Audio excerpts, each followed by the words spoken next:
Jésus. Jésus, Jésus. Marc, le chapitre 4, à partir du verset 35 au verset 41. Allons-y, mon garçon. Je lis la parole, Marc chapitre 4, les versets 35 à 41. Ce même jour, sur le soir, Jésus leur dit, passons à l'autre bord. Passons à l'autre bord. Après avoir envoyé la foule, ils l'emmenèrent dans la barque où il se trouvait. Il y avait aussi d'autres barques avec lui. Oui. Il se leva un grand tourbillon. Il se leva un grand tourbillon. Et les flots se jetaient dans la barque. Et les flots se jetaient dans la barque. Au point qu'elle se remplissait déjà. Au point qu'elle se remplissait déjà. Et lui, il dormait à la poupe sur le coussin. Jésus dormait à la poupe sur le coussin. Sur le coussin. Ils le réveillaient et lui dirent. Ils ont commencé à réveiller le Seigneur. Maître, ne t'inquiètes-tu pas de ce que nous périssons? S'étant réveillé, il menaça le vent. Attends, dis avec moi, s'étant réveillé.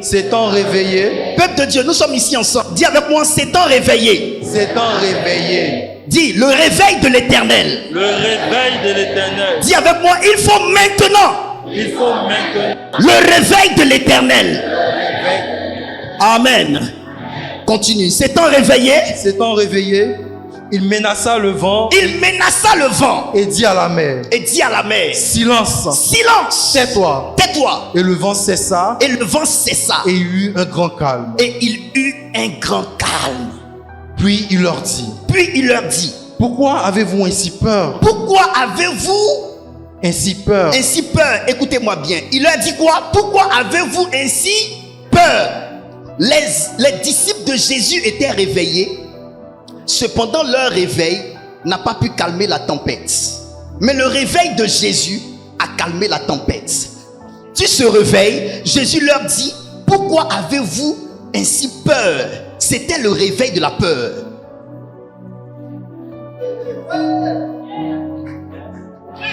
Le réveil des disciples était le réveil de la peur.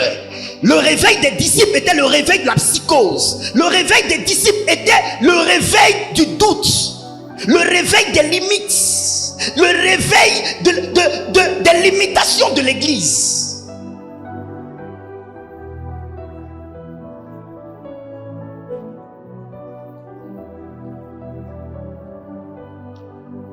Quelque chose va se passer aujourd'hui. S'il y a une oreille attentive, il y aura une bouche pour parler. S'il y a des cœurs assoiffés, il y aura de l'eau pour étancher la soif. Mon âme est déjà remplie du message. Continue, mon enfant. Pourquoi avez-vous ainsi peur? Comment n'avez-vous point de foi? Comment n'avez-vous point de foi? Ce dont Jésus avait besoin, ce n'était pas le réveil de la peur, mais c'était le réveil de la foi. Pas le réveil de la peur, pas le réveil de la psychose, mais le réveil de la foi. Quelqu'un avec moi? Continue. Il fut saisi d'une grande frayeur et il se dit les uns les autres. Quel est donc celui-ci à qui obéissent même le vent et la mer? Alléluia. Asseyez-vous, peuple de Dieu. On va lire un deuxième texte. Actes le chapitre 2, versets 1 à 4.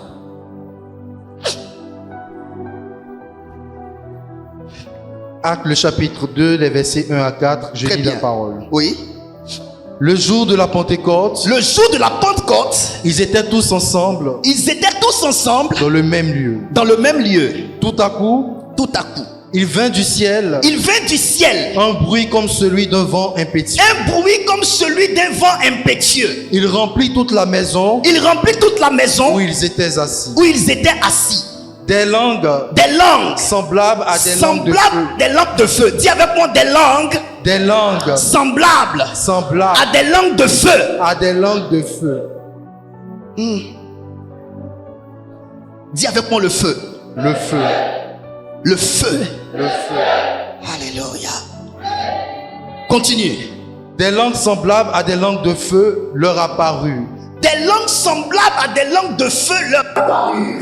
Séparer les unes des autres. Séparer les unes des autres. Et se posèrent sur chacun. Et se posèrent sur chacun d'eux. Et ils furent tous remplis du Saint-Esprit. Et ils furent tous remplis du Saint-Esprit. Ils furent tous remplis du Saint-Esprit. Ils n'avaient pas le Saint-Esprit auparavant.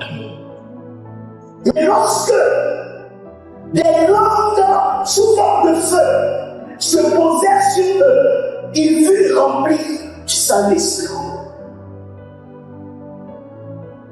Ils furent tous remplis du Saint-Esprit. Continuez. Et se mit à parler des langues, d'autres langues selon que l'Esprit leur donnait de s'exprimer. Amen. On va dans le livre de Actes, chapitre 4, verset 23 au verset 31. Allons-y. Bon, j'ai lu la parole. Actes chapitre 4, le verset 23 au verset 31. Après avoir été relâchés, ils allèrent vers les leurs et racontaient tout ce que les principaux sacrificateurs et les anciens leur avaient dit. Ce passage parle de quoi? Ce passage parle des événements après le don du Saint-Esprit de Jésus-Christ. Lorsqu'ils reçurent le baptême du Saint-Esprit, un jour, les gens ont opéré une guérison miraculeuse dans la vie des malades. Après avoir été guéris, la guérison avait un tel impact dans le pays que les sacrificateurs de l'époque étaient tourmentés, frappés. Cet homme était malade depuis longtemps. Comment se fait-il qu'il est arrivé à guérir? Que la puissance de Dieu s'était manifestée à son endroit. Et ça, quand les apôtres ont reçu le Saint-Esprit en eux. Allons-y doucement. Cette manifestation avait tellement ébloui la cité, avait tellement secoué les sacrificateurs, les sadducéens, les pharisiens, tous les groupes religieux, qu'ils ont commencé à persécuter l'église. Ils ont mis la main sur l'apôtre Jean, ils ont mis la main sur l'apôtre Pierre, et ils ont commencé à leur poser 1001 questions. L'église a commencé à vivre la persécution. Quand on les a relâchés, Pierre et Jean sont allés vers leurs frères, donc vers les autres apôtres, les autres disciples, pour leur raconter ce qui s'était passé. C'est dans ce texte-là que nous sommes en ce moment. Lis. Lorsqu'ils l'eurent entendu, ils élevèrent à Dieu la voix tous ensemble et dit: Seigneur, toi qui as fait le ciel et la terre, la mer et tout ce qui s'y trouve, c'est toi qui as dit par le Saint-Esprit, par la bouche de notre Père, ton serviteur David, pourquoi ce tumulte parmi les nations et ces vaines pensées parmi les peuples? Les rois de la terre se sont soulevés et les princes se sont ligués contre le Seigneur et contre son oint. En effet, contre ton saint serviteur Jésus, que tu as oint, Hérode et Ponce Pilate se sont ligués dans cette ville avec les nations et avec le peuple d'Israël.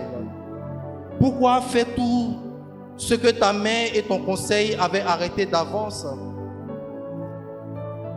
Et maintenant, Seigneur, vois leurs menaces, et donne à tes serviteurs, d'annoncer ta parole, avec une pleine assurance, en étendant ta main, pour qu'ils se fassent des guérisons, des miracles, au nom de ton saint serviteur Jésus. Quand ils eurent prié, le lieu où ils étaient assemblés trembla. Ils furent tous remplis du Saint-Esprit. Ils ont été encore remplis du Saint-Esprit. Et ils annonçaient la parole de Dieu avec assurance. Amen. Est-ce que tu peux acclamer la parole du Seigneur? Merci. Écoutez-moi très bien. Avant que nous n'entrions dans les prières, avant que je ne prie pour toute l'église et pour tous ceux qui sont ici ce soir, donnez-moi vos oreilles. Parce que la foi vient de ce qu'on entend. Et ce qu'on entend vient de la parole de Dieu. Si vous voulez voir Dieu agir dans votre vie, tendez vos oreilles. Tendez vos oreilles et écoutez. Mangez la parole de Dieu. Croquez la parole de Dieu. Ouvrez vos cœurs à la parole de Dieu. Ne vous souciez pas pendant que je prêche. Abandonnez vos inquiétudes. Abandonnez vos soucis. Concentrez-vous sur la parole de Dieu. Voyez-vous dans les églises, la parole de Dieu est en train d'être mise de côté. Parce que le peuple ivoirien en ce moment est un peuple inquiet, un peuple soucieux à cause de la souffrance. Il est clair, sans être politicien, que maintenant là, les Ivoiriens souffrent beaucoup. Et parce que nous ne sommes pas habitués à la souffrance, parce que nous ne sommes pas habitués aux douleurs, nous ne sommes pas habitués à faire une journée sans manger. Fils, c'est bon, merci. À faire une journée sans manger. Aujourd'hui, il est difficile pour l'enfant de Dieu de se tenir en sécurité quand il passe une journée sans manger. Et ça fait que même les chrétiens dans l'église n'ont plus le cœur pour la parole de Dieu. Ils sont soucieux. Ils se soucient de comment payer leur maison. Ils se soucient de comment se marier, comment gérer leurs enfants. Ils se soucient de tellement de choses. Et ça fait que la parole de Dieu n'est plus écoutée. On s'assoit. La parole de Dieu passe. On n'écoute pas. On n'accepte pas. On n'ouvre pas son cœur à la parole. Et on s'attend à voir Dieu opérer dans notre vie. Écoutez-moi très bien. Dieu est dans sa parole. Et quiconque veut voir Dieu agir doit faire le pas en ouvrant son cœur à la parole de Dieu. Est-ce qu'on peut avancer? Organiser de tels programmes coûte très cher. Et mes enfants qui sont avec moi savent qu'organiser de tels programmes coûte très cher. Avant que je ne puisse commencer mes propos, laissez-moi vous ouvrir l'esprit sur certaines réalités dans la maison de Dieu. Numéro 1, vous ne recevrez rien de moi, ou je dirais de Dieu par moi, si vous n'avez pas une bonne appréciation de ce qu'est un homme de Dieu. Aujourd'hui, dans le monde de l'église, même les chrétiens sont les premiers à être des évangélistes de Satan. Pourquoi? Parce que les chrétiens vont dans les églises, mais ont une très mauvaise image des hommes de Dieu qui leur prêchent la parole de Dieu. Les hommes de Dieu sont vus comme des personnes qui organisent des programmes pour prendre l'argent des gens. Numéro 1, j'aimerais vous dire, changez votre mentalité sur l'offrande dans la maison de Dieu. L'offrande dans la maison de Dieu, c'est l'adoration. Il n'y a pas d'adoration sans offrande. Et j'aimerais vous dire, aucun homme de Dieu, même s'il veut se faire passer pour un meilleur que les autres, ne doit bannir l'offrande dans la maison de Dieu, parce que l'offrande, c'est l'adoration. Et un Dieu qui n'est pas adoré et qui ne se sent pas adoré ne peut pas se manifester. Et donc vous devez changer votre mentalité par rapport à l'offrande dans la maison de Dieu. On ne va pas cesser de faire l'offrande, parce que l'offrande, c'est le signe de l'adoration dans la maison de Dieu. Et la Bible dit, dans les derniers temps, lorsque Satan va prendre chair et qu'il va prendre place dans le lieu saint, la première des choses que le diable va faire cesser, c'est l'offrande. Je peux avancer? Donc changez votre esprit sur les hommes de Dieu à cause de ces histoires de ils font les programmes pour prendre l'argent des gens. On ne fait pas de programme pour prendre l'argent des gens. Donc si c'est pour ça, maintenant calmez-vous et mettez votre cœur sur Dieu. On n'est pas là pour prendre votre argent. Je peux avancer? Est-ce qu'on peut acclamer Jésus?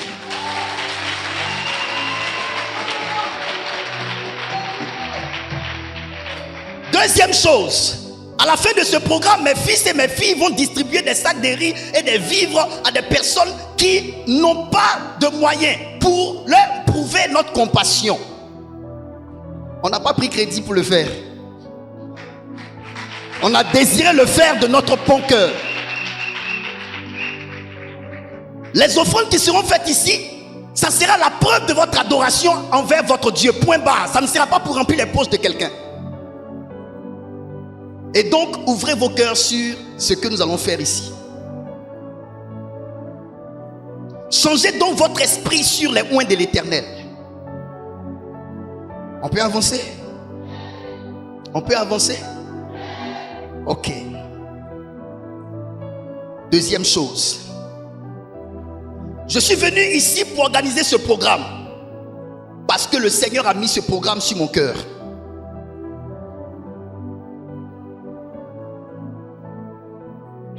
Je suis venu organiser ce programme parce qu'un message est rentré dans mon cœur. Je viens d'un voyage. Je suis allé à Kinshasa. De Kinshasa, je suis allé à Lubumbashi, où j'ai fait 3 semaines dans la présence de Dieu en train de chercher Dieu. Étant là-bas, le Seigneur s'est révélé à moi. Et il m'a dit, tu rentres au pays, mon fils, avec les mêmes moyens que tu as, commence le réveil de l'Éternel.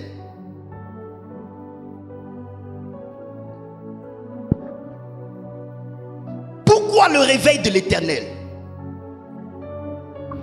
Le réveil de l'Éternel parce qu'il y a un constat que j'ai fait. Et j'aimerais que nous soyons en phase, tous les chrétiens que nous sommes, que nous soyons en phase sur ce que je vais révéler ici aujourd'hui. Je vais révéler des faits et on va essayer d'examiner ensemble si ce que je révèle est vrai ou faux. Suivez-moi bien. Dans la parole de Dieu, la prière que Jésus nous a inspirée est une prière qui nous révèle la pensée de Dieu. Jésus dit, lorsque vous priez, dites, notre Père qui es aux cieux, que ton nom soit sanctifié, que ton règne vienne, que ta volonté soit faite sur la terre comme elle est faite au ciel. Je m'arrête là. Le Seigneur m'a dit, ma prière révèle ce que doit être la soif de l'église. La prière de que ta volonté soit faite sur la terre comme elle est faite au ciel révèle ce que doit être la soif de l'église. La question à se poser, est-ce que la volonté de Dieu est faite sur la terre comme elle est faite au ciel? Est-ce que quelqu'un me comprend déjà? Jésus dit, quand vous priez, dites que la volonté soit faite sur la terre comme elle est faite au ciel. Cette prière-là révèle ce que doit être notre soif, notre désir, notre motivation. Nous devons désirer que la volonté de Dieu au ciel soit faite sur la terre. C'est ce que nous devons désirer. Mais la deuxième chose, c'est que Jésus, en nous demandant de prier ainsi, est en train de nous dire, il est possible que les choses ne se fassent pas sur la terre comme elles se font au ciel. Il est possible que les choses ne se fassent pas sur la terre comme elles se font au ciel. Ça veut dire, il est possible que la mentalité de l'église ne soit pas celle de Dieu au ciel. Il est possible que la façon dont l'église opère ne soit pas comme Dieu opère au ciel.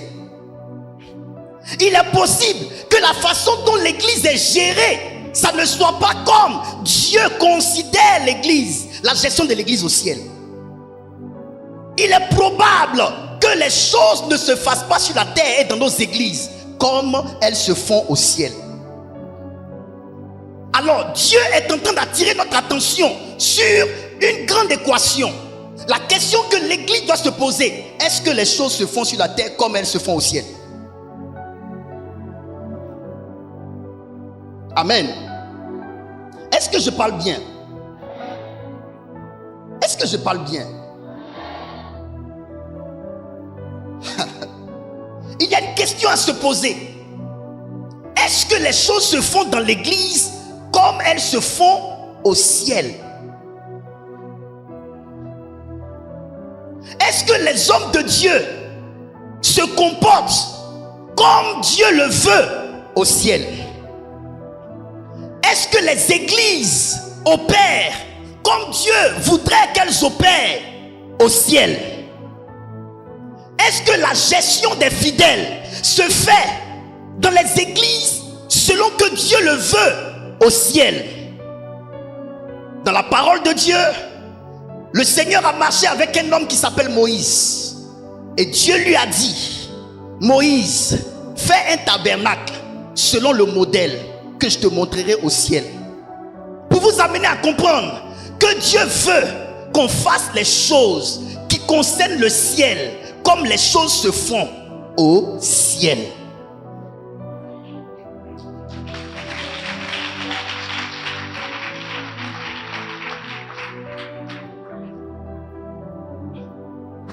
On ne peut pas être sûr que nous faisons les choses comme les choses se font au ciel si nous n'avons pas vu comment les choses se font au ciel avant de les faire. Nous ne pouvons pas être sûrs que nous faisons les choses dans l'église, dans la terre, sur la terre ici, selon que le Seigneur le fait au ciel, si nous n'avons pas nous-mêmes vu comment Dieu fait les choses au ciel avant à faire les choses de Dieu au ciel sur terre.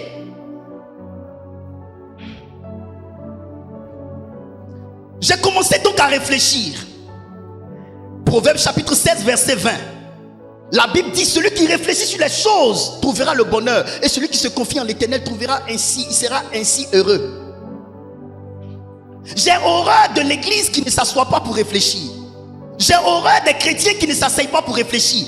1 an de 2 ans de vie chrétienne, 3 ans de vie chrétienne, 4 ans de vie chrétienne, 5 ans de vie chrétienne, 6 ans, 7 ans, 10 ans de vie chrétienne. Rien ne change, tu ne t'assois pas pour réfléchir, pour te poser des questions sur: est-ce que je suis dans le vrai? Est-ce que je suis là où il faut? Est-ce que c'est le vrai Dieu que je sers?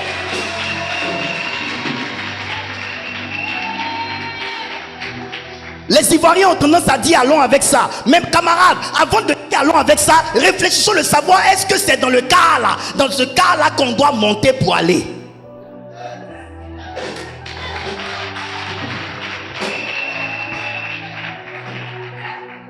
Allons avec ça. Un mariage qui n'est pas de Dieu, allons avec ça. Un voyage qui n'est pas de Dieu, allons avec ça. Tant qu'on évolue, allons. Mais on peut avancer et tomber dans le noir. On peut aller de l'avant tout en tombant dans le noir. Avancer ne veut pas dire seulement qu'on s'en va dans la lumière. Tu peux avancer tout droit dans les ténèbres. Asseyons-nous et réfléchissons. Les Baoulés disent Etransena et Boangunda.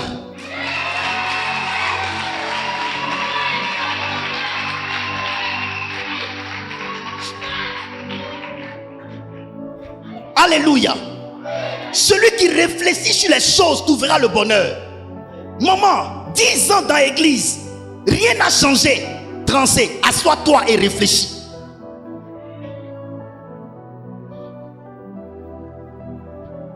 Trois ans, 4 ans dans l'affaire de Dieu, rien ne change, rien ne va. Assois-toi et réfléchis. Il faut se poser de très bonnes questions. Qu'est-ce qui ne va pas? Soit c'est Dieu qui a changé, soit c'est moi qui ai changé, soit c'est qu'est-ce qui a changé. Il faut qu'on s'asseye, qu'on se pose des questions.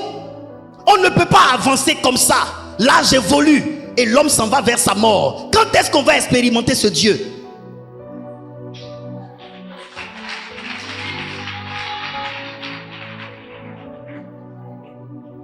Alléluia. Nous ne pouvons pas atteindre les objectifs du ciel sans réveil spirituel. Il faut forcément un réveil. C'est clair. Il faut un réveil.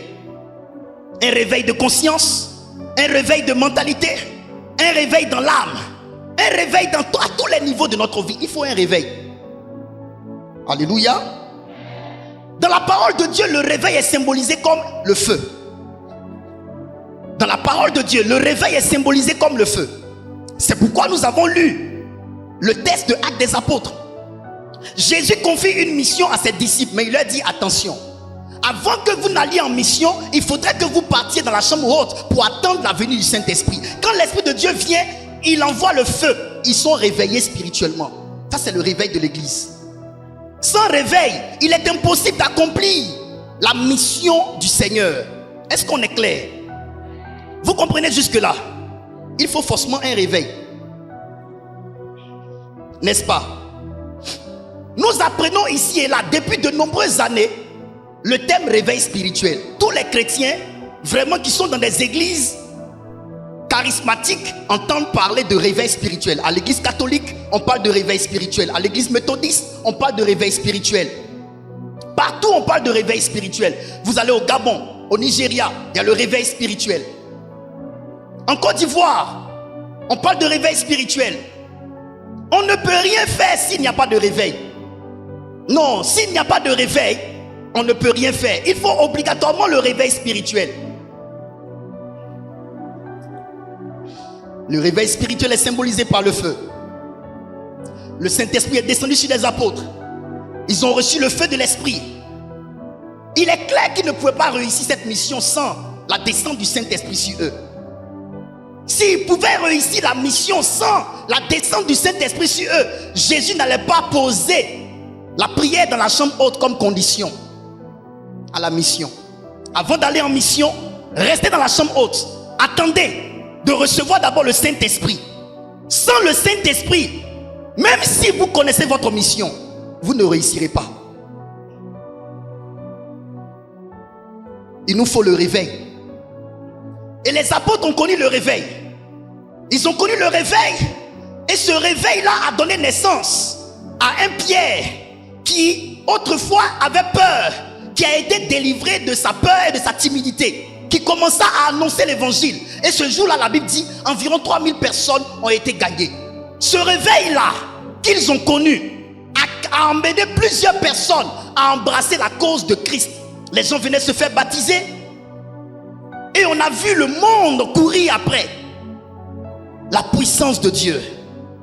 Mais dans le livre de Actes des Apôtres, le même livre de Actes des Apôtres, Actes chapitre 4, quand ils ont commencé à vivre le réveil du réveil, le réveil du réveil, ils ont compris que là il ne fallait plus le réveil spirituel, mais il fallait maintenant le réveil de l'éternel.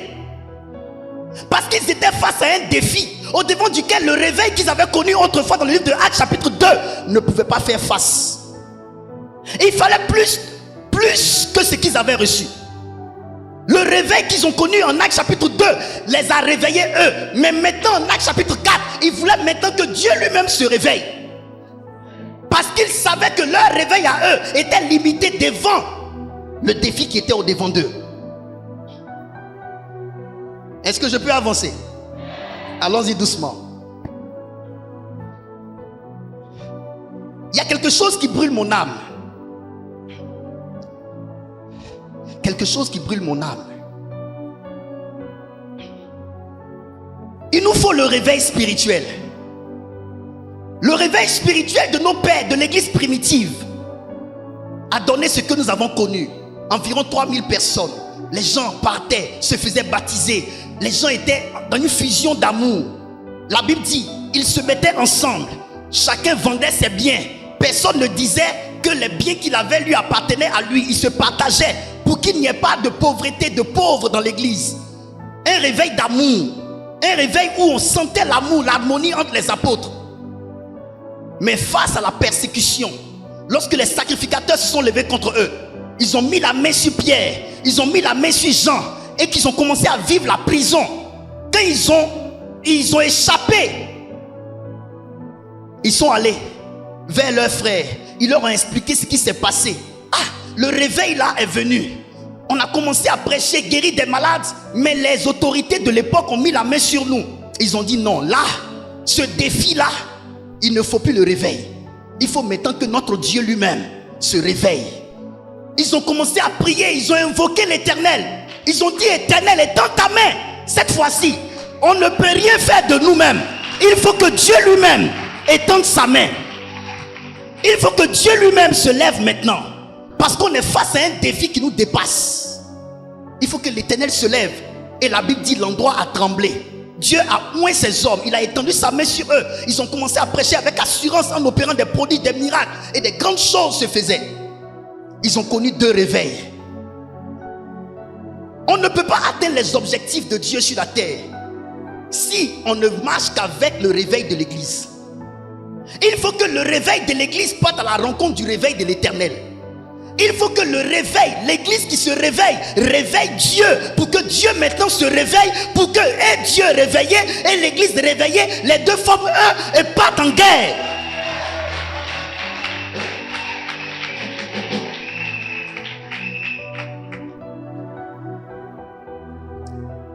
Aujourd'hui, le réveil spirituel dans notre nation est vu.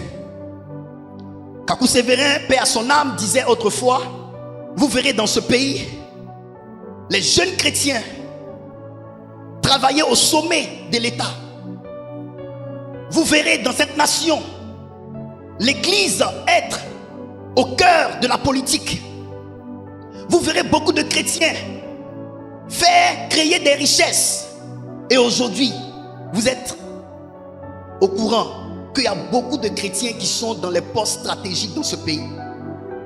On a connu le réveil. On est dans le réveil de l'église. Mais suivez-moi très bien, je vais vous révéler des faits. Je ne crains que ce réveil que nous connaissons ne soit différent du réveil des apôtres de l'église primitive. Le réveil que nous connaissons dans notre nation aujourd'hui a donné naissance à des réseaux claniques. Des réseaux claniques. Le réveil de l'église de notre époque a donné naissance à l'émergence des églises de réseau, où chaque réseau ecclésiastique a son gouvernement, où chaque réseau ecclésiastique a son mode opératoire, où au sein des réseaux, soit on n'aime pas le prophétique, ou on aime trop le prophétique que tout ce qui est pastoral.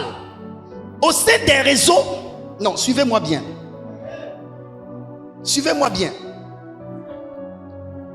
Le réveil spirituel de l'église a donné naissance au même débat qu'au temps de Paul et Apollos, où certains se disaient que moi je suis de Paul et d'autres se disent moi je suis d'Apollos. Le réveil spirituel de l'église aujourd'hui a donné naissance à deux tendances. Certains se disent que moi je suis de tel pasteur, d'autres se disent que moi je suis de tel autre pasteur. Si vous voulez rentrer dans tel réseau, vous allez devoir faire de ceux qui sont dans l'autre réseau vos ennemis. Si vous voulez appartenir à tel réseau, vous allez devoir vous plier aux exigences de ce réseau. Et même si vous n'avez pas de problème avec ce pasteur qui est dans l'autre réseau, à cause de ce que vous êtes rentré dans ce réseau qui est contre le pasteur là, vous serez obligé aussi de faire de ce pasteur votre ennemi.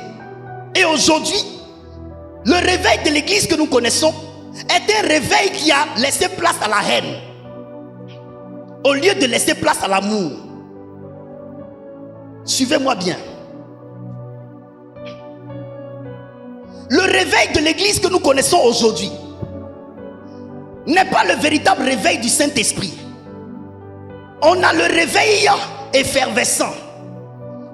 Ce réveil effervescent est alimenté par les mouvements dans l'église, mouvements de jeûne. Au sein de ces mouvements de jeûne, les pratiques sont telles que on se met ensemble entre nous jeunes, on fait des sorties entre nous jeunes, et c'est des mouvements jeunes. Les chansons ont tendance jeune, le rap tendance jeune. Un réveil où on essaie d'adapter l'église au monde, on essaie d'adapter le monde à l'église, pour que ceux qui sont dans le monde puissent se sentir à l'aise dans l'église, et que ceux qui sont dans l'église se sentent à l'aise étant dans le monde. C'est ce réveil-là que nous vivons en ce moment précis. Pourquoi le réveil spirituel de l'église ne peut pas atteindre les objectifs de Dieu?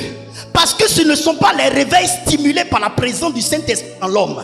Ce sont des réveils stimulés par des systèmes que les hommes de Dieu ont mis en place pour créer une certaine atmosphère dans l'église, pour que les uns et les autres se sentent à l'aise.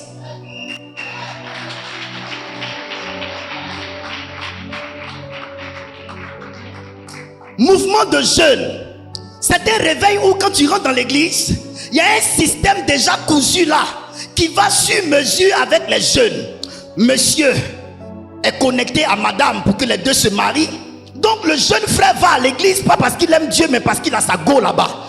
La jeune soeur va à l'église pas parce qu'elle aime Dieu mais parce qu'il y a son gars là-bas. C'est ce réveil là que nous vivons aujourd'hui. Le réveil que nous vivons aujourd'hui, c'est le réveil qui amène les hommes à l'église mais avec la motivation qui n'est pas la motivation de Dieu. C'est un réveil où les gens sont heureux d'aller à l'église, mais leur motivation n'est pas Jésus. Leur motivation, c'est les ballets qu'on danse dans l'église. Leur motivation, c'est les théâtres qu'on danse dans l'église. Leur motivation, c'est les ballets. Leur motivation, c'est les théâtres. Leur motivation, c'est le show. Leur motivation, c'est les danses.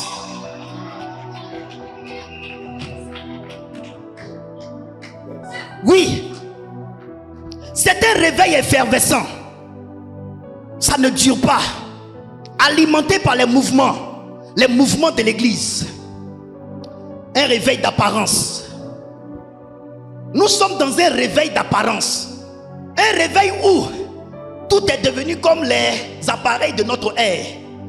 On a des écrans plasma, jolis d'apparence, mais l'intérieur est faible. Les téléphones smartphones, jolis d'apparence, mais l'intérieur est faible. Tu jettes le smartphone, ça se casse tout de suite, mais c'est joli de l'extérieur. Les chrétiens de notre temps sont les chrétiens qui sont jolis d'apparence, mais leur intérieur n'est pas comblé par la présence de Dieu.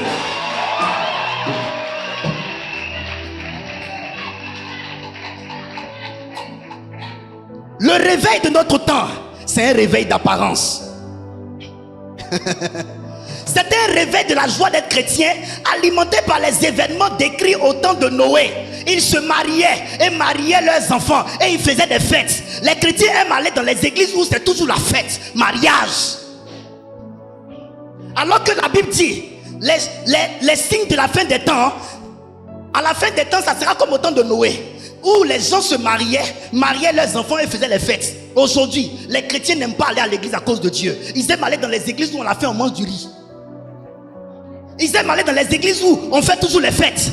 Ils aiment aller dans les églises où chaque fois on distribue des cadeaux. Ils aiment aller dans les églises où chaque fois on prend soin d'eux. Les chrétiens n'aiment plus payer transport pour leur propre vie. Tout est difficile pour les chrétiens.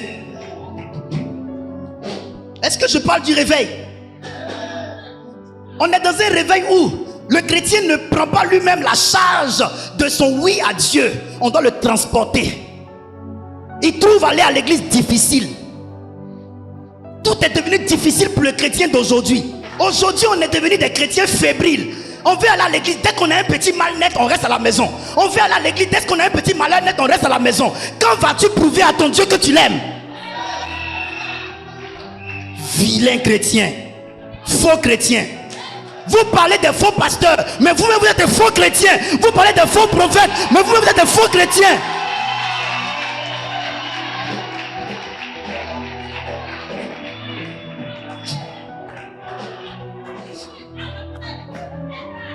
L'église de nos pères, quand ils veulent faire quelque chose pour Dieu, et puis ils sentent qu'ils sont bloqués, ils sentent que c'est parce que il y a Dieu dedans qu'il y a blocage. Mais aujourd'hui, notre temps, quand on veut faire quelque chose pour Dieu, on sait un petit blocage. Ah, c'est que c'est pas Dieu. Qui vous a dit ça? C'est parce que c'est de Dieu que c'est dur. C'est parce que c'est de Dieu que c'est dur. C'est parce que c'est de Dieu que c'est dur.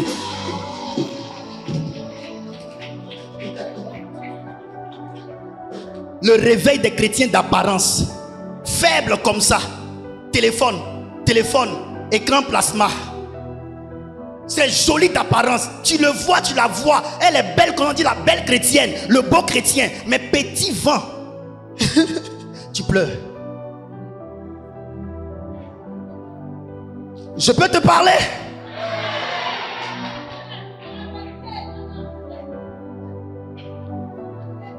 Amen.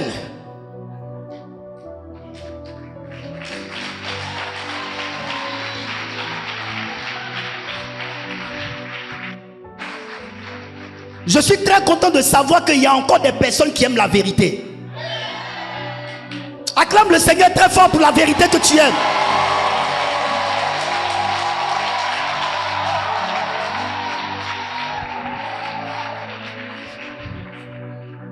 Le réveil que nous vivons aujourd'hui, le réveil des réseaux, le réveil des clans. Et aujourd'hui, sincèrement, je vous dis, il y a quelque chose qui n'est pas dans ce réveil. Ce qui n'est pas dans ce réveil, c'est le vrai Jésus. Suivez-moi bien, je vais vous dire quelque chose. Je vous ai dit que le réveil est symbolisé par le feu. Mais un réveil avec le feu, sans la présence de l'agneau, est un réveil caduque. Et je suis venu exprimer l'inquiétude de Isaac. Isaac a dit à son père Abraham, on a le bois, on a le feu, mais où est l'agneau? Tu regardes le réveil de l'église. Les églises se mettent ensemble. Ils peuvent organiser un programme. Ils sont à des milliers. Mais il y a une présence que tu ne vois pas.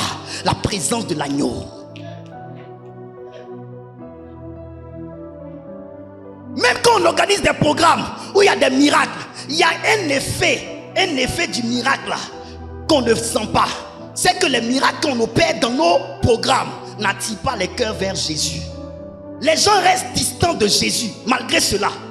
Les gens restent distants de Jésus. Plus on fait nos programmes, les cœurs s'éloignent de Jésus. On organise nos programmes, mais les cœurs s'éloignent de Jésus. Et aujourd'hui, il y a une chose que je regrette. C'est qu'il y a le feu, il y a le bois, mais l'agneau, où est l'agneau? Où est l'agneau? Non, sincèrement, où est l'agneau? On est venu aujourd'hui se rassembler. On va sortir d'ici. On va rester pareil. Personne ne va se convertir. Personne ne va donner son cœur à Dieu. Personne ne va s'attacher à Jésus-Christ. Personne ne va confesser ses péchés. Personne, il dit personne. On organise des programmes, on fait tout ça, mais les gens ne voient pas l'agneau. Isaac a dit, papa, on a le bois, on a le feu, mais où est l'agneau? L'agneau manque à nos cultes. Regardez dans les églises, les chrétiens sentent qu'il y a la présence de Dieu qui manque. On fait les cultes, on danse, on prêche, on fait tout ça, mais il y a une présence de celui qui nous a convoqués qu'on ne sent pas. Le Jésus là, le Jésus n'est pas présent. On ne sent pas sa présence, on ne sent pas sa puissance, on ne sent pas Jésus. C'est les grands prophètes, c'est les grands pasteurs avec les grosses croix comme ce que j'ai. C'est ce qu'on présente aujourd'hui, mais on n'arrive pas à emmener les gens à Jésus. Parce qu'on est là, mais lui, il est absent. On a le feu, on a le message du réveil dans la bouche. Mais de Dieu, on doit sacrifier sur l'autel pour que le feu soit en contact avec lui, afin que le sacrifice soit agréé. N'est pas là.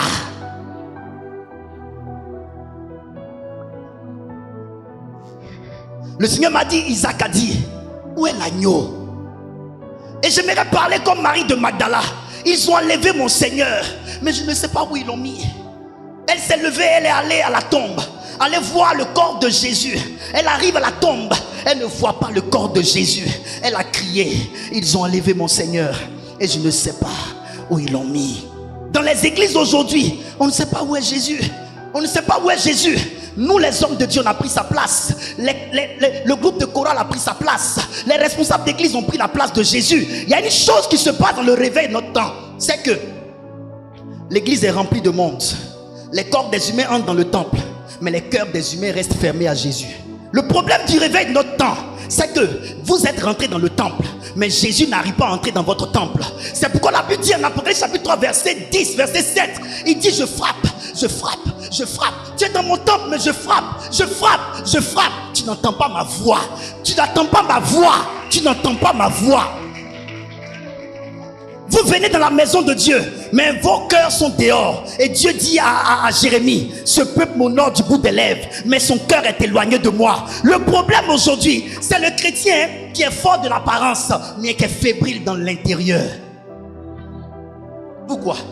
Parce que votre corps est rentré dans l'église. Vos fesses se sont assises sur une des chaises, mais votre cœur est resté fermé à la présence de Jésus. Le Seigneur frappe à votre cœur. Vos cœurs sont fermés.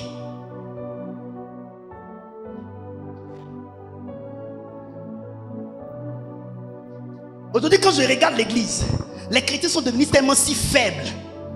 Je vous envoie maintenant dans le livre de Marc. Suivez-moi très bien. Je finis mon message. Je vous envoie dans le livre de Marc. Jésus prend ses disciples. Allons de l'autre côté. Jésus veut aller dans une autre dimension avec l'église aujourd'hui. La spiritualité de l'église ne se vit plus sur la terre, ça se vit sur les eaux. Parce que lorsque Satan est descendu sur terre, la Bible dit qu'il est descendu sur la terre et dans les eaux.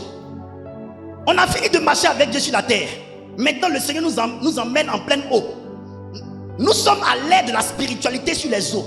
La spiritualité de l'eau est plus énorme que la spiritualité de la terre. Sur la terre, si ton pied cogne caillou, tu tombes, ça va pas te créer tant de dommages. Mais si tu tombes dans l'eau que tu ne sais pas nager, tu vas mourir. On est dans l'ère où vivre en tant qu'enfant de Dieu est devenu plus difficile. Parce qu'on est à l'ère de la spiritualité. On est sur les eaux. Mais regardez, sur les eaux, Jésus dormait. Et les disciples étaient réveillés. Le vent s'est levé. J'ai dit, lorsqu'ils étaient avec Jésus, ils étaient heureux d'être avec lui. Tous les disciples étaient heureux d'être avec Jésus. Il y avait le réveil. Le réveil de savoir qu'on a Jésus avec nous. Le réveil de savoir qu'on a un homme de Dieu que Dieu utilise puissamment. On est autour de lui. Mais sincèrement, on n'a pas le Dieu de l'homme de Dieu dans notre propre intérieur. Moi-même, mes fils spirituels qui sont ici, ils sont ici parce que je suis là. Si je ne suis pas là, ils ne sont pas là. Parce qu'ils sont dans un réveil qui est conscient de la présence d'un oint de l'Éternel dans le temple. Mais lorsque le oint de l'Éternel n'est pas dans le temple, c'est comme si Dieu n'est pas là. J'ai fait 2 semaines de voyage. Mes enfants ont commencé à ne plus venir à l'église. Pourquoi? On est conscient de ce que Dieu a mis en son oint, mais on n'est pas conscient de ce que le Dieu de oint a mis en nous-mêmes.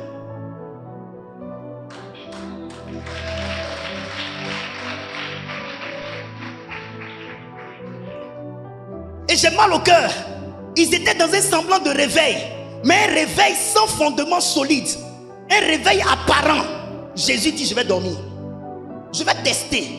Écoutez-moi bien. Dieu permet que la tempête se lève contre l'église pour tester la solidité du réveil de l'église. La solidité du réveil de l'église. Quand le vent souffle sur les maisons, ce n'est pas pour les casser, c'est pour tester leur solidité. C'est pour voir si la maison qui est bien bâtie là est bâtie sur un bon fondement. Quand le vent souffle sur les arbres, c'est pour voir si les arbres sont bien enracinés. Lorsque le vent va souffler sur ta foi, Dieu saura si ta foi est solide, si ta foi est ferme.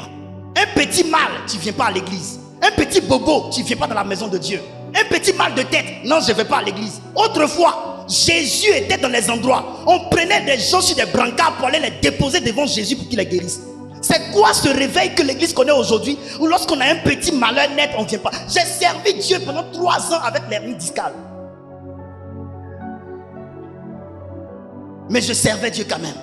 Mais les chrétiens d'aujourd'hui, fébriles de l'intérieur, le vent souffle, la tempête se lève. Ils ont commencé à sentir l'eau rentrer dans la bague. Ils ont commencé à crier. À crier. Seigneur, réveille-toi. Seigneur, réveille-toi. Seigneur, réveille-toi. Seigneur, réveille-toi. Il faut que le vent souffle. Il faut que la tempête se lève sur l'église et sur le réveil de l'église pour tester le sérieux de ce réveil, pour tester la fondation de ce réveil, pour tester les racines du réveil, pour voir si le réveil est réel ou si c'est un réveil de fanatisme. On n'a aucun réveil. Le réveil que nous connaissons est un réveil de fanatisme. On est fan d'un oint, mais on n'est pas fan de Jésus.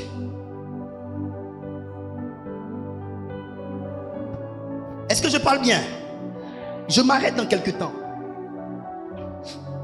Mon problème aujourd'hui, ce n'est pas le vent qui souffle. Mon problème aujourd'hui, c'est le Seigneur qui dort. Mon problème, mon plus grand souci aujourd'hui, après avoir révélé la fébrilité du réveil des chrétiens, après avoir révélé que l'église est en effervescence et pense être dans un réveil sans fondement, un réveil apparent, ou quand il y a le malheur net, le réveil meurt, ou quand il y a un souci net, le réveil meurt, ou quand il y a un vent qui souffle net, le chrétien perd ses repères, il ne va plus à l'église, il ne prie plus Dieu, il n'a plus l'appétit. Les chrétiens d'aujourd'hui sont trop faibles ici. Les chrétiens d'aujourd'hui sont trop faibles ici. Ici là, notre tête est trop petite. On n'a pas un mental fort. Petite maladie, il a ébranlé. Petit problème dans le couple, ébranlé, Dieu l'a quitté. Un échec à un examen, oh, il a perdu la foi. C'est quel genre de chrétien ça? C'est quel genre de chrétien? Les chrétiens, télévision, écran plasma, joli à l'extérieur, mais tu laisses tomber net, pas, ça se casse. Faible de l'intérieur, parce qu'on n'a pas laissé Jésus entrer en nous. On vient à l'église, on prend nos yeux, on regarde ce qui se passe, mais on n'ouvre pas notre cœur à Dieu pour que Dieu s'enracine en nous. Il dit, si ma parole demeure en toi, mon Père et moi, nous viendrons demeurer en toi. Quand Dieu demeure en toi, tu es solide de l'intérieur. Mais le problème, les chrétiens prennent leurs yeux pour regarder, prennent leurs oreilles pour écouter, mais ils ferment leur cœur à Jésus. De sorte qu'ils n'ont aucune solidité à l'intérieur d'eux. Ils sont faibles à l'intérieur de leur corps. Jésus n'habite pas dans les chrétiens. Pourquoi je dis il faut le réveil de l'Éternel? Parce que mes chers enfants, j'ai remarqué que Jésus a changé. J'ai remarqué que Dieu a changé. Je me suis assis comme Gédéon. Gédéon a dit à l'ange une phrase qui m'a transpercé le cœur. Gédéon a dit, tout ce qu'on m'a dit que Dieu a fait en Égypte pour faire sortir le peuple d'Israël, tout ce qu'on m'a raconté sur Dieu, aujourd'hui, Dieu n'est plus pareil. Il dit, si Dieu est avec nous, pourquoi toutes ces choses nous sont-elles arrivées? Tous ces malheurs nous sont-ils arrivés? Il dit, j'ai entendu parler d'un Dieu puissant qui a sorti le peuple d'Israël. Mais depuis que je suis né, je ne vois que le contraire de Dieu. Comme si Dieu avait changé. Laissez-moi vous parler quelques minutes. Attends, nous parlons de qui? Du même Jésus. C'est le Jésus dont les histoires et les faits sont relatés par la Bible. C'est de lui que nous parlons aujourd'hui dans nos églises. Le Jésus qui, en face de l'enfant de la veuve de Naïn qui est décédée à le cercueil et a dit, petit, lève-toi.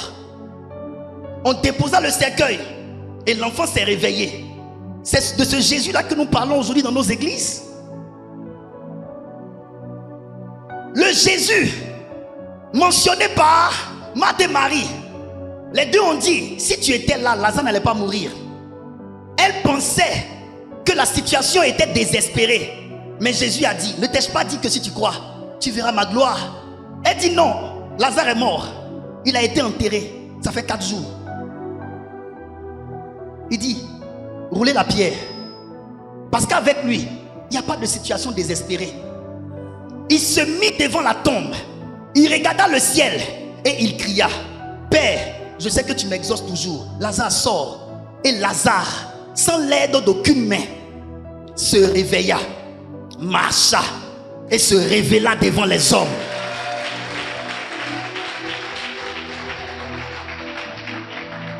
C'est de ce Jésus-là que nous parlons dans nos églises aujourd'hui. C'est de ce Jésus-là que nous parlons dans nos églises aujourd'hui. Ce Jésus que la femme qui souffrait de perte de sang s'est dit en elle-même, si je puis seulement toucher le pan de sa robe, je serai guéri. Elle toucha le pan de sa robe et elle fut guérie. C'est de ce Jésus-là que nous parlons aujourd'hui dans nos églises.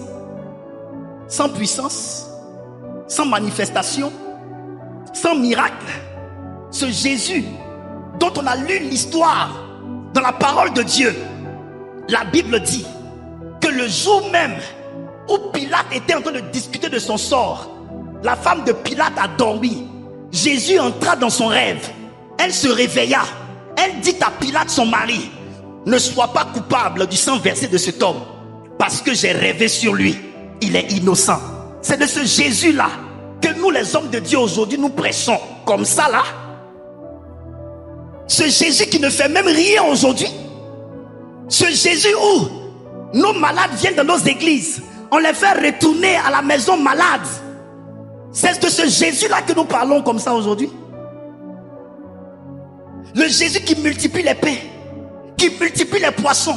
C'est ce Jésus-là aujourd'hui qui est réduit à néant, qui ne peut même rien faire dans la vie de quelqu'un aujourd'hui. Gédéon a dit, ce qu'on m'a dit de lui, avec ce que je vois aujourd'hui, c'est différent. C'est comme si ce Dieu-là a changé. C'est comme si Jésus a changé. De quel Dieu on nous a parlé? Le Dieu que nous prions, mais que nous ne voyons pas agir dans nos vies. Est-ce que c'est lui qui a changé ou c'est nous qui avons changé? Qu'est-ce qui se passe réellement? Il faut le réveil de l'Éternel.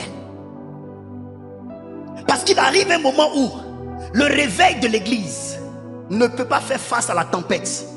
Pierre a crié, Thomas a crié, Matthieu a crié. Ils ont crié face à la tempête. Ils étaient réveillés. Cependant, la tempête n'a pas été intimidée. Il a fallu que lui se réveille.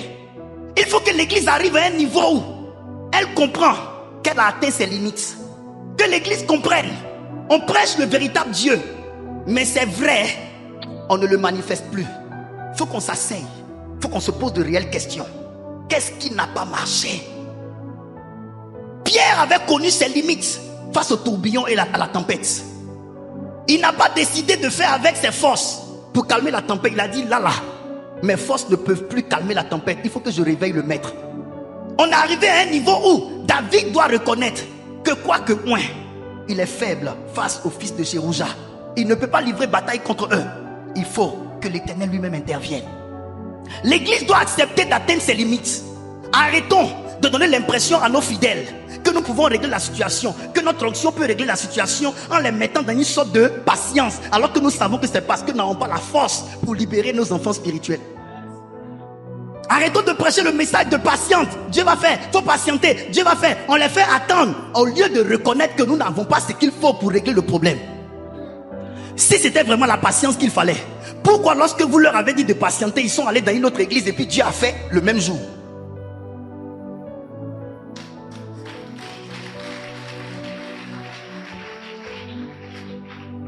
Écoutez-moi très bien. Le réveil de l'église aujourd'hui est accompagné d'un orgueil. D'un orgueil. Notre onction ne peut plus régler certains problèmes. Il y a des choses que Pierre et les autres frères pouvaient régler. Mais la tempête sur l'eau là, Pierre savait que même avec leur réseau de 12 personnes, ils ne pouvaient pas. Les réseaux des églises de réveil aujourd'hui peuvent assurer le nombre de personnes à des programmes. Ça peut assurer le nombre d'instruments à des programmes. Mais face à des démons coriaces qui attaquent les chrétiens, ces réseaux perdent leur force. Je vois des pasteurs chasser certains fidèles parce qu'ils ne peuvent pas chasser leurs démons. Ils fuient ces responsabilités-là. Parce qu'ils savent qu'ils n'ont pas quelque chose. Et ils sont obligés de diaboliser certains enfants de Dieu. Au lieu de reconnaître qu'ils n'ont pas la force qu'il faut pour les aider. Lorsque ta force ne peut pas, demande la force de celui qui t'a appelé. Au lieu de donner l'impression que tu peux, mais juste que tu es en train de faire attendre les gens. L'église doit arriver à un niveau où elle doit reconnaître que la force avec laquelle elle opère ne peut plus faire face aux défis auxquels elle est confrontée. C'est pourquoi acceptons nos limites et demandons à celui qui est illimité d'intervenir. Il faut le réveil de l'Éternel. Il faut le réveil de l'Éternel. Dis avec moi ce que je ne peux pas faire. Toi, tu le peux. Alléluia. Notre Dieu peut ce que nous ne pouvons pas faire. Quand Jésus s'est réveillé, il a dit à la tempête de se calmer. Qu'est-ce qui s'est passé? La tempête s'est calmée. Lorsque Jésus dormait et que Pierre et les 11 disciples étaient réveillés, qu'est-ce qui se passait? La tempête battait son plein. Le réveil de l'église est limité face aux vrais défis spirituels. Je vous dis, le réveil de l'église de notre siècle peut faire face aux dépenses. Parce que l'église de Laodicée a beaucoup d'argent aujourd'hui. Ça peut lever des fonds pour régler certains problèmes. Mais face à certains défis spirituels, l'église ne peut pas tenir. Pourquoi? Parce que l'église est dans un réveil d'apparence. Spirituellement, l'église est faible. Les chrétiens sont faibles aujourd'hui. Remarquez, pas de vie de prière. Le réveil de l'église aujourd'hui, c'est des mouvements, mais il n'y a vraiment pas de vie de prière. Les chrétiens ne sont pas des hommes de prière. Les gens ont abandonné la vie de prière, la vie de sanctification, la vie de pureté, la vie de consécration. On a abandonné ça. Pourquoi? Parce qu'on est soucieux de notre vie. On est attaché aux choses terre à terre. Est-ce que vous me comprenez?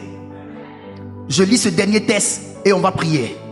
Ma fille, allons-y. Ésaïe.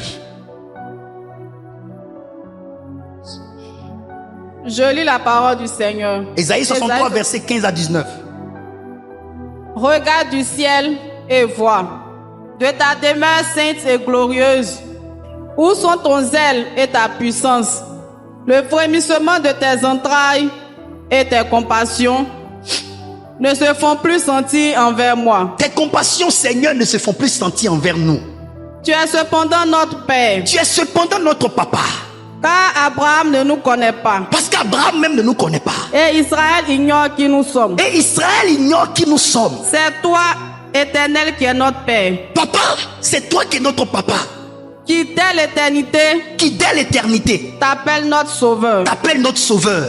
Pourquoi, ô Éternel, Pourquoi, ô Éternel, nous fais-tu errer loin de tes voies? nous fais-tu errer loin de tes voies? Et endurcis-tu notre cœur contre ta crainte? Et endurcis-tu notre cœur contre ta crainte? Reviens pour Reviens. l'amour de tes serviteurs, Oui. tes tribus de ton héritage. Mhm.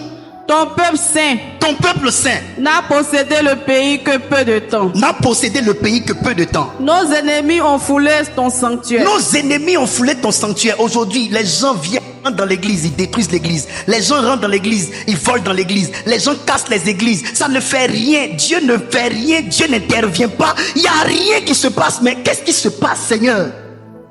Notre ennemi foule ton sanctuaire.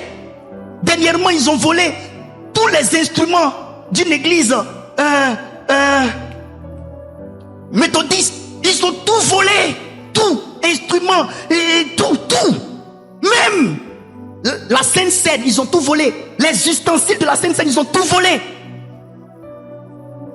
Et on a l'impression que Dieu n'est plus là. Mais où est notre Dieu? Dieu est où? On rentre dans l'église, on met la main sur les prophètes, sur les serviteurs de Dieu, on les jette en prison. D'autres sont portés disparus. On ne sait pas où ils sont et rien ne se passe. Qu'est-ce qui ne va pas dans ce pays? Où est notre Dieu? Ésaïe se pose la question. Continue. Nous sommes depuis longtemps comme un peuple que tu ne gouvernes pas. Nous sommes depuis longtemps comme un peuple que toi, Dieu, tu ne gouvernes pas. Et qui n'est point appelé de ton nom. Et qui n'est point appelé de ton nom. Oh, Oh, si tu déchirais les si tu cieux. déchirais les Et cieux. si tu descendais. Et si tu descendais. Les montagnes s'ébranleraient Les devant montagnes toi. s'ébranleraient devant toi. Amen. Esaïe est en train de pleurer. Il fait un constat. Il fait une auto-évaluation de la situation dans laquelle il se trouve. L'église a changé de couleur. Et Dieu a comme changé. On ne maîtrise plus rien. C'est comme si l'Éternel avait changé. Qu'est-ce qui se passe? Nos prières ne portent plus. Nos enfants spirituels n'ont plus la crainte de Dieu. L'incrédulité. Les gens quittent l'église sans même avoir un peu de crainte. Et Dieu ne fait rien. Esaïe dit non, c'est pas normal. Dieu n'a pas mis des hommes irréfléchis dans la maison de Dieu. Ceux qui changent les situations sont ceux qui font une auto-évaluation de leur vie et de l'église. Dieu a changé. Vous voyez toutes ces personnes qui sont là, pour la plupart préoccupées par la vie. Préoccupées par la vie, il n'y a plus l'amour de Dieu dans leur cœur. Ce programme-là va passer incognito. Aucun cœur ne va revenir à Dieu. On va à l'église, on sent rien, mais on est dedans. On va à l'église, on sent rien, mais on est dedans. Et on veut aller au ciel avec ça. Aujourd'hui, le message de donne ta vie au Seigneur, tu seras élevé, ça ne dit plus rien à quelqu'un. Le message même du salut, ça ne dit plus rien à quelqu'un. Les gens sont préoccupés par leur vie. Mais comment Dieu peut-il intervenir si personne ne crie au changement? J'ai soif d'un nouveau Dieu. C'est pourquoi je dis il faut le réveil de l'Éternel. Il faut le réveil de l'Éternel.